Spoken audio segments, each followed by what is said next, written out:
আসসালামু আলাইকুম। আজ 22শে আগস্ট 2025 শুক্রবার। আজকের প্রধান প্রধান খবর নিয়ে উপস্থিত হয়েছি আমি আনোয়ার বাবু।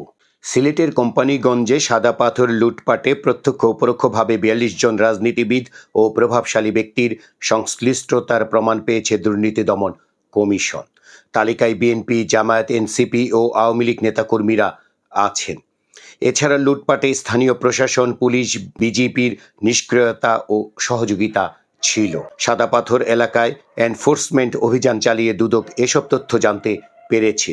13 আগস্ট দুদক সিলেটের সমন্বিত জেলা কার্যালয়ের উপপরিচালক রাফি মোহাম্মদ নাজমুস সাদাতের নেতৃত্বে 5 সদস্যের একটি প্রতিনিধি দল এই অভিযান চালায়। পরে অভিযানে পাওয়া যাবতীয় তথ্য প্রতিবেদন আকারে ঢাকায় পাঠানো হয়। সিলেটের সাদা পাথর লুটে জড়িত থাকার অভিযোগ অস্বীকার করেছেন জামায়াত ও জাতীয় নাগরিক পার্টি এনসিপির শীর্ষ পর্যায়ের 4 নেতা।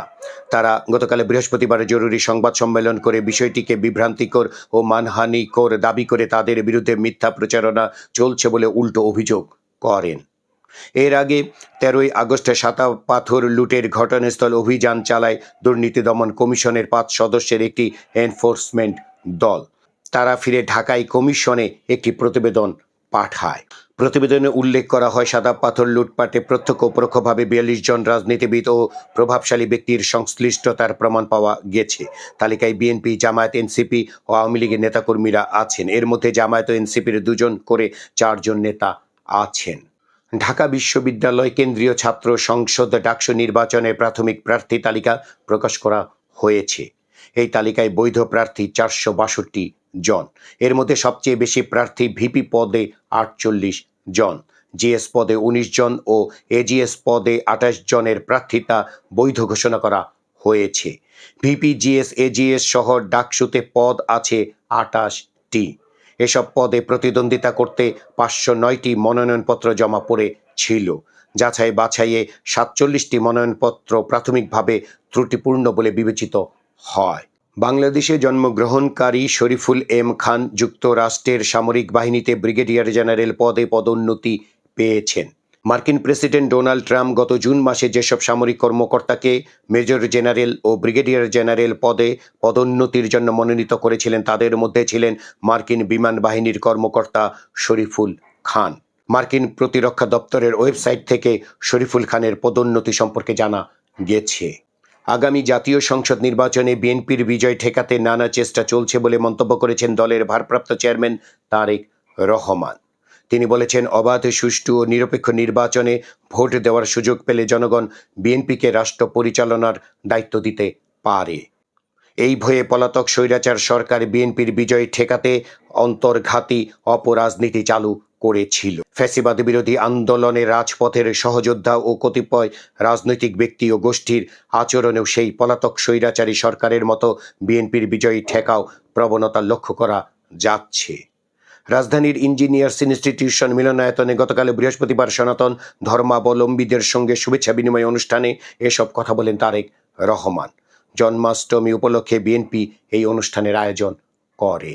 3 দিন আগে কোচিং সেন্টারের তুচ্ছ ঘটনায় ঢাকা কলেজ ও সিটি কলেজের শিক্ষার্থীদের মধ্যে হাতাহাতির ঘটনা ঘটে।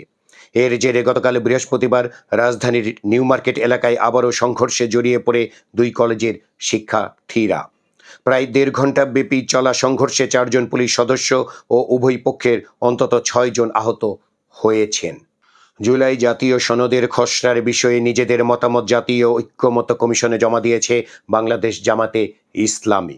সংবিধানের চেয়েও জুলাই সনদকে প্রাধান্য দেওয়া এবং আদালতে সনদ নিয়ে প্রশ্ন না তোলার বিষয়ে একমত দলটি। সেই সঙ্গে দ্রুত বাস্তবায়নযোগ্য সুপারিশগুলো সুনির্দিষ্ট করতে কমিশনকে পরামর্শ দিয়েছে জামায়াত। জামায়াতে ইসলামী গতকাল বৃহস্পতিবার জাতীয় ঐক্যমত্য কমিশনের জুলাই সনদ নিয়ে তাদের মতামত জমা দিয়েছে বলে জানিয়েছে ঐক্যমত্য কমিশনের জনসংযোগ কর্মকর্তা পবন চৌধুরী। 6 দিনের সরকারি সফরে চীনের উদ্দেশ্যে রওনা হয়েছেন সেনা প্রধান জেনারেল ওয়াকারুজ্জামান। গতকাল বৃহস্পতিবার তিনি ঢাকা ত্যাগ করেন। গত বছরের 5 আগস্ট ঢাকার সাভারের আশুলিয়ায় গুলি করে হত্যার পর লাশ পোড়ানোর ঘটনায় করা মানবতা বিরোধী অপরাধের মামলায় সাবেক সংসদ সদস্য সাইফুল ইসলাম সহ 16 জনের বিরুদ্ধে অভিযোগ গঠন করা হয়েছে। গতকাল বৃহস্পতিবার বিচারপতি মোহাম্মদ নজরুল ইসলাম চৌধুরীর নেতৃত্বাধীন ৩ সদস্যের আন্তর্জাতিক অপরাধ ট্রাইব্যুনাল ২ এ মামলায় অভিযোগ গঠন করে আদেশ দেন। অভিযোগ গঠনের মধ্য দিয়ে এই মামলার আনুষ্ঠানিক বিচার শুরু হলো। ট্রাইব্যুনাল রাষ্ট্রপক্ষের সূচনা বক্তব্য ও সাক্ষ্য গ্রহণের জন্য আগামী ১৪ সেপ্টেম্বর দিন ধার্য করেছেন। মামলার ১৬ আসামির মধ্যে সাবেক এমপি সাইফুল সহ ৮ জন পলাতক। গত বছরের জুলাই আগস্টে বৈষম্য বিরোধী ছাত্র আন্দোলন দমন করতে হত্যা চেষ্টা ও নির্যাতনের ঘটনায় করা ১,৭৩০টি মামলার মধ্যে এ পর্যন্ত মাত্র ২৬টির অভিযোগপত্র জমা দিয়েছে পুলিশ। গতকাল বৃহস্পতিবার পুলিশ সদর দপ্তর থেকে পাঠানো এক বিজ্ঞপ্তিতে এ তথ্য জানানো হয়।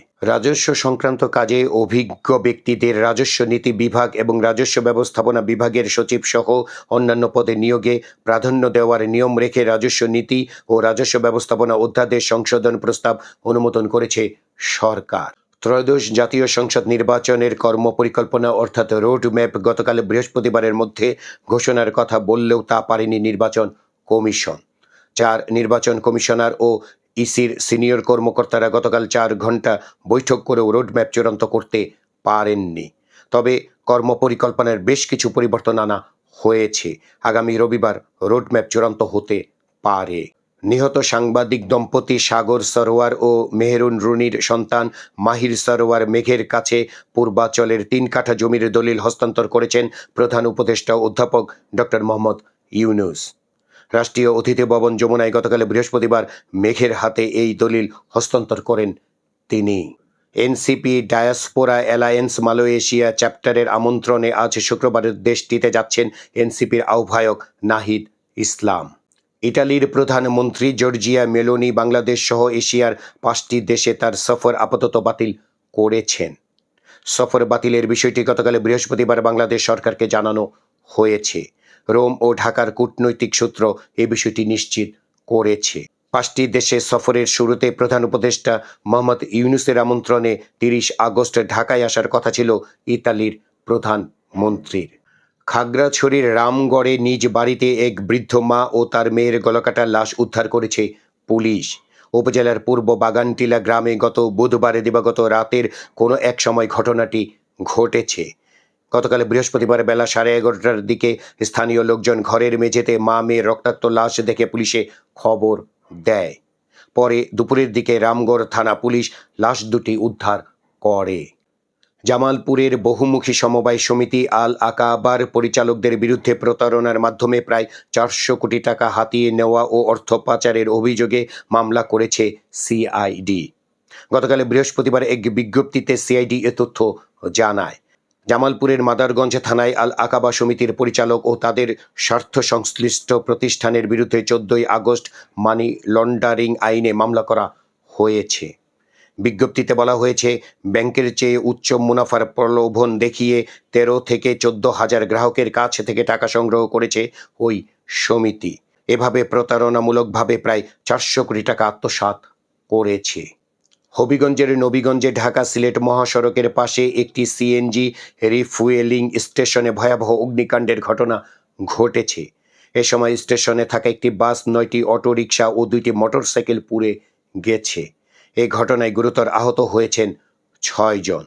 তাদের সিলেট ওসমানী মেডিকেল কলেজ হাসপাতালে পাঠানো হয়েছে। গতকাল বৃহস্পতিবার সকাল 6টার দিকে উপজেলার আউশকান্দি এলাকায় এ ঘটনা ঘটে। এতে কয়েক কোটি টাকার ক্ষতি হয়েছে। খবর পেয়ে নবীগঞ্জ ফায়ার সার্ভিস আগুন নিয়ন্ত্রণে আনে। ডেঙ্গুতে আক্রান্ত হয়ে গত 24 ঘন্টায় দেশে আরও 5 জনের মৃত্যু হয়েছে। একই সময় নতুন করে 311 জন রোগী হাসপাতালে ভর্তি হয়েছে। নাশকতার অভিযোগে রাজধানীর রমনা মডেল থানায় করা এক মামলা থেকে বিএনপির মহাসচিব মির্জা ফখরুল ইসলাম আলমগীর সহ 65 নেতাকর্মীকে অব্যাহতি দেওয়া হয়েছে। গতকাল বৃহস্পতিবার ঢাকার মহানগর দায়রা জজ ও জ্যেষ্ঠ বিশেষ ট্রাইব্যুনালের বিচারক মোহাম্মদ জাকির হোসেন অব্যাহতির এই আদেশ দেন। জামায়াতে ইসলামীর প্রয়াত নেতা মাওলানা দেলোয়ার হোসেন সাঈদীর বিরুদ্ধে সাক্ষ্য দিতে রাজি না হওয়ায় গুম করে নির্যাতনের অভিযোগ করেছেন পিরোজপুরের সুখরঞ্জন বালী। ক্ষমতাচ্যুত প্রধানমন্ত্রী শেখ হাসিনা ও সাবেক প্রধান বিচারপতি সুরেন্দ্র কুমার সিনহা অর্থাৎ এস কে সিনহা সহ 32 জনের বিরুদ্ধে তিনি এই অভিযোগ করেন। আন্তর্জাতিক অপরাধ ট্রাইব্যুনালের চিফ প্রসিকিউটর বরাবর গতকাল বৃহস্পতিবার এই অভিযোগ করা হয়।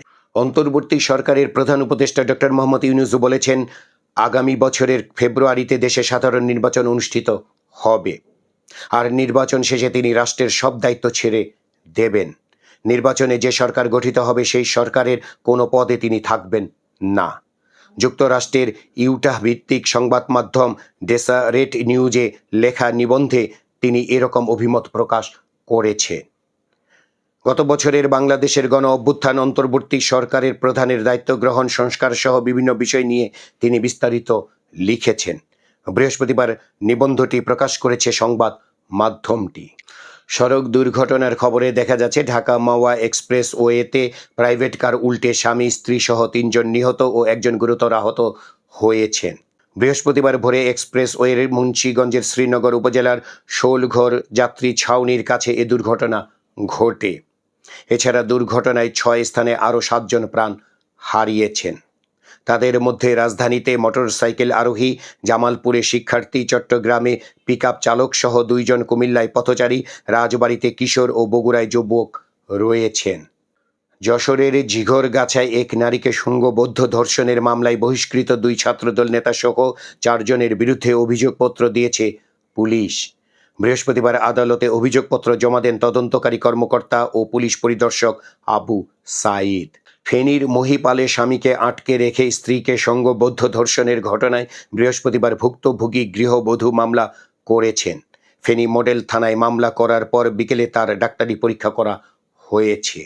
আন্তর্জাতিক খবরে দেখা যাচ্ছে, যুদ্ধবিরতির জন্য চলমান কূটনৈতিক চাপের মধ্যে ইউক্রেনে ড্রোন ও ক্ষেপণাস্ত্র হামলা চালিয়েছে রাশিয়া। গতকাল বৃহস্পতিবার এই হামলায় অন্তত 1 জন মারা গেছে বলে জানিয়েছে ইউক্রেনীয় কর্তৃপক্ষ। তারা বলছে, গত কয়েক সপ্তাহের মধ্যে সবচেয়ে বড় হামলা চালিয়েছে রাশিয়ার বাহিনী।